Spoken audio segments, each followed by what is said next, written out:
Matin s'intéresse au solde des personnels du ministère de la Santé publique au Cameroun. Le journal nous fait savoir que le ministre de la Santé publique invite des personnels de ses services à reverser le trop perçu, conséquence d'une erreur matérielle glissée dans le traitement de la solde. D'autres précisions sont contenues dans le journal en kiosque ce matin. Et ce matin, on parle de révélations sur le rapport du traité de fusion JICAM-ECAM avec la nouvelle expression qui est en kiosque ce mercredi matin. La fébrilité et la panique observées dans le camp de ECAM et du JICAM ces derniers temps sont révélatrices des contradictions cachées dans ce même rapport du traité de fusion et qui vont peser très lourd dans les prochaines joutes judiciaires comme l'écho d'un chant de cygne. Précision à retrouver en page 2 du journal La Nouvelle Expression en kiosque ce matin. Et le même journal, en colonne de 1, s'intéresse au prix du pain du côté de Yaoundé, traque aux fraudeurs. Les pouvoirs publics ont commencé à sceller les commerçants qui ne respectent pas les prix de la baguette du pain comme récemment homologué. Les détails sont à lire dans ce journal en kiosque ce matin. Et puis le même journal nous parle du diabète, une maladie redoutable. Elle dure toute la vie et tue plus d'1 million de personnes chaque année et tout le monde peut en être atteint. Comment l'éviter? Les détails sont à lire à la page 3. Réponse à retrouver à la page 3 du journal en kiosque de ce jour. Et puis le même journal s'intéresse à la boue de vidange, un projet de traitement en péril du côté de Douala. Eh bien, la station de traitement des boues de vidange qui devait être construite dans la capitale économique du Cameroun depuis plusieurs années pour un coût d'assainissement de la ville a pris du plomb dans l'aile. Les détails sont à retrouver à la page 4 du journal. Autre information à lire ce matin dans un autre journal, La Voix du consommateur de ce mercredi à sa une nous parle du péage automatique et nous parle de cette charrue avant les bœufs. Au Cameroun, plus de 65% du réseau routier est en mauvais état sur les plus de 121 000 km de routes recensées au 30 septembre 2020. Seulement 35% du réseau national et régional est en bon état, déclare Emmanuel Nganou-Djoumessi, ministre des Travaux publics. Paradoxalement, le gouvernement a priorisé la construction de 14 péages routiers automatiques confiés bien sûr à une entreprise pour un coût avoisinant 42 milliards à une durée d'exploitation de 18 ans. Les détails sont contenus dans le journal à la page 3, à retrouver donc dans le journal La Voix du consommateur. Et puis, le journal La Voix du consommateur nous parle également de consommation. On parle cette fois-ci de cette protestation contre la qualité du pain. Eh bien, il y a certaines entités qui s'insurgent contre les boulangers véreux. Précision à lire dans le journal en kiosque ce matin. Et pourquoi pas parler de cette affaire de vidange, cette fois-ci avec le même journal, juste au bas de sa une, le journal titre Ville de Douala, 5,6 milliards de francs CFA pour le traitement des boues de vidange. Les commentaires se trouvent dans le journal. Et avec le journal Repère de ce mercredi, on va donc faire un repère sur Martin Paul Midios Momeni, le pilier de la révolution agricole, selon le journal Repère, qui ce matin nous fait savoir que le financement de projets de développement rural, valorisation des produits locaux, promotion de la politique d'imposition, lutte contre la pauvreté, insertion socio-professionnelle des jeunes dans les filières agricoles, halieutiques, pastorales et forestières, à l'actif du président de la Chambre d'agriculture, des pêches, de l'élevage et des forêts du Cameroun. Les détails sont contenus dans le journal à la page 5.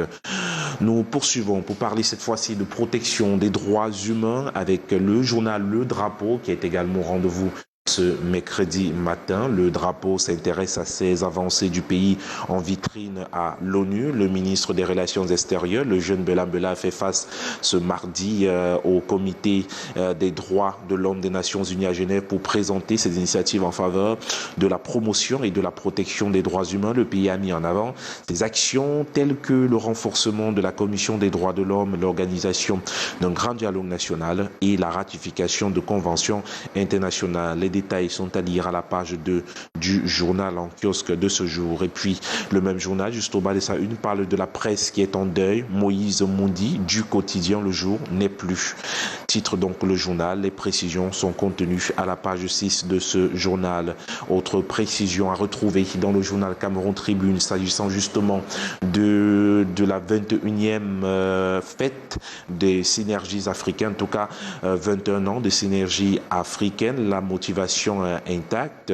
Eh bien, le journal fait savoir que dans un message délivré à l'occasion de l'anniversaire de l'ONG panafricaine ce 15 novembre, eh bien, la présidente fondatrice Chantal Biya réitère son engagement à poursuivre son combat acharné pour un monde plus solidaire et plus inclusif. Le journal nous invite donc à parcourir ample information autour de cette célébration de la page 9 à 11 du journal Cameroun Tribune en kiosque ce matin. Et ce matin, on va parler également de cette lutte contre le désordre urbain, juste au bas de une de ce journal, l'éternel recommencement, titre donc le journal, malgré des actions régulières menées par les autorités dans plusieurs villes du pays. Le combat est souvent perdu à l'usure. Quelle stratégie pour restaurer durablement le bon ordre? Interrogation, réponse à lire en page 33 de ce journal en kiosque ce matin. Et puisqu'on parle du désordre urbain, cette fois-ci, on va parler de ce laxisme dans l'exécution et le suivi des projets du côté de Douala.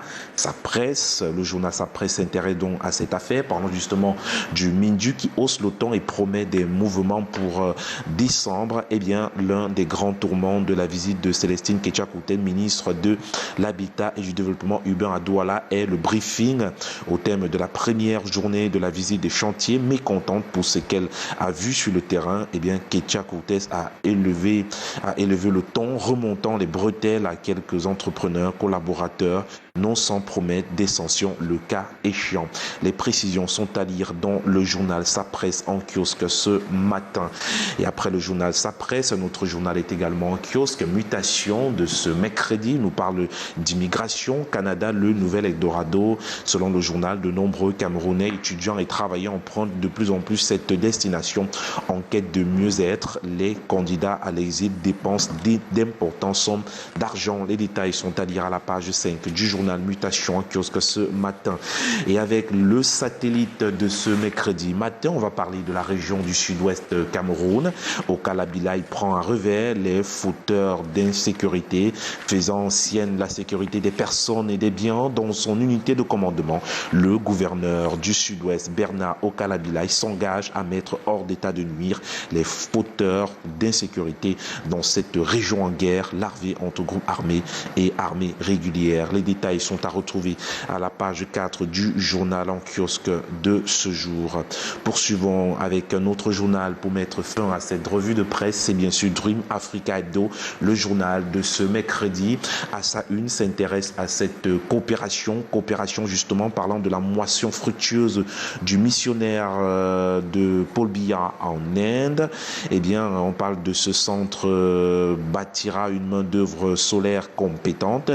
Il créera un nombre important d'emplois verts permettant le développement d'idées innovatrices. Gaston Elundou Essomba, ministre de l'eau et de l'énergie, a conduit la délégation camerounaise à la 6e session de l'Assemblée de l'Alliance solaire internationale du 30 octobre au 3 novembre 2023. Il a signé un protocole d'accord avec le directeur général de l'Alliance pour la mise en place d'un centre de ressources sur les applications des technologies solaires au Cameroun. Les détails sont donc contenus dans le journal Dream Africa Hebdo en kiosque ce matin. Et c'est avec ce journal Dream Africa Hebdo que nous mettons un terme à cette revue de presse du Canal 2 international. Merci Junior Ossin pour cette revue de presse. Et c'est vrai qu'elles sont nombreuses les personnes qui ont pris du temps il y a quelques jours déjà en zappant dans le bouquet Canal+, à se rendre compte que Canal 2 n'était plus au canal 301. Eh bien, on a démissionné de là. Bon. 311 non, on est maintenant en 311 plutôt. Exact. On est à 311.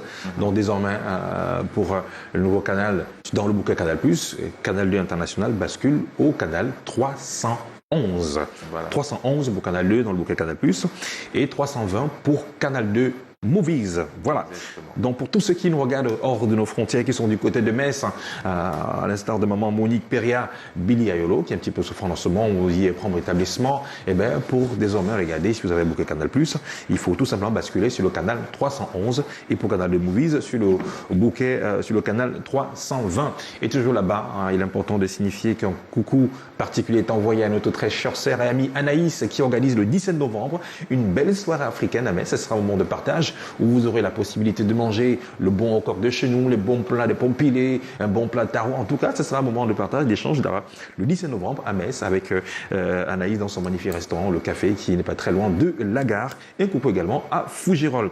À cet instant principalement, Junior Ossin, j'espère que la journée a bien démarré pour vous. Hein. Pas de problème ce matin en arrivant. Pas de problème, ça va, c'est tranquille. La famille, tout est OK? Oui, tout est OK là. Maintenant, on prépare les fêtes de fin d'année. Les fêtes de fin d'année, ça se peut pas maintenant. Ça se peut pas maintenant, c'est maintenant, il faut y penser. Oui. Et on prépare également, non seulement les fêtes de fin d'année à l'école, mais également en famille. Oui. Donc, tout en rappelant à ceux qui iront faire les achats, faites très attention à votre sac. Hein. Ah, ben oui. Alors, Junior, je vais vous raconter une scène que j'ai vécue ce matin, une scène qui était ô combien spectaculaire pour moi. Vous imaginez, dans les coups de 5 à 45 minutes, quand je venais au boulot, et bien dans un couloir, j'ai vu une personne qui arrivait face à moi et j'ai mis les pleins phare. Devinez qui j'ai vu? Qui? J'ai vu un homme qui arborait une tenue de femme, qui était dans un cabas avec une perruque, une boucle. Il était net comme une femme, avec un sac à main. Non, c'est pas la comédie à 5h30, ce sont des voleurs. Ils sont nombreux, faites attention, mesdames, faites très attention parce que des fois, vous le savez, quand vous sortez de chez vous très tôt le matin pour les femmes qui vont faire du commerce ou bien qui vont vaquer à différentes occupations, quand vous sortez très tôt et que des fois, vous voyez une femme à distance, vous dites que non, comme c'est une femme, il faut que je cours rapidement l'attraper pour qu'on puisse cheminer ensemble. Faites attention, ils sont passés à notre vitesse. Et puis là, vous dites, c'est intéressant, peut-être inviter nos forces de défense et de sécurité. Juste ici, au niveau de la cascade Saint-David, juste là, il y a ce tournant, quand vous prenez le tournant de ce rond-point, cette allée qui va jusqu'à l'Arcelou, juste là. Hein, oui, le petit couloir, le petit tronçon qui permet de bralier le marché des fleurs. C'est hyper sombre là-bas la nuit. Donc quand vous passez là-bas vers les 21h20, c'est hyper noir. Vous trouvez toujours, on trouve 5 jeunes en train de traîner là-bas. En fait, ce sont des jeunes braqueurs de la zone. Donc si vous passez par là, vous n'êtes pas véhiculé, vous n'êtes pas sur une moto. Mais le risque, même si vous prenez une moto, peut-être c'est même des complices. Donc j'invite un peu, peut-être même le propriétaire de Saint-David, de se battre pour qu'on puisse mettre de l'éclairage. Éclairer cet espace-là. Oui, parce que c'est très. Chaque fois que je passe là-bas avec mon véhicule, je trouve toujours. Et c'est presque les mêmes. En fait, ils sont toujours en train de traîner. Vous allez les voir tantôt avec des machettes à main. Vous ne savez pas ce qu'ils font. Je pense que c'est l'occasion pour nous. Donc, je ne sais pas. Ils sont toujours 5 en train là-bas. Ils ont toujours un sac, soit un sac Badior. Ils sont toujours tout sales, en train de fumer. Ils sont toujours là. Donc, je me dis, il faudrait peut-être qu'on essaye de. Mais c'est l'occasion pour nous d'attirer l'attention du coordonnateur des ESSIR, parce que les ESSIR ont la capacité de faire le tour, le commissaire Wambichi. Mon commissaire Wambichi, il faut faire un petit détour de ce côté-là, cet endroit signalé par notre très cher Junior Ossin, parce que voilà, on sait qu'avec vous, on est en sécurité également avec toutes les autres personnes qui vous entourent. Merci Junior Ossin pour cette remarque. Ça ne rentrera pas de la oreille dessous, on fera un tour, une patrouille de ce côté-là, et ils feront ce qu'ils ont à faire. Exactement. Ils feront leur boulot. Allez, il est quelle heure? Il est 7h13, c'est l'instant réservé à nos partenaires. C'est la page pub et juste derrière on viendra pour la deuxième partie de Canal.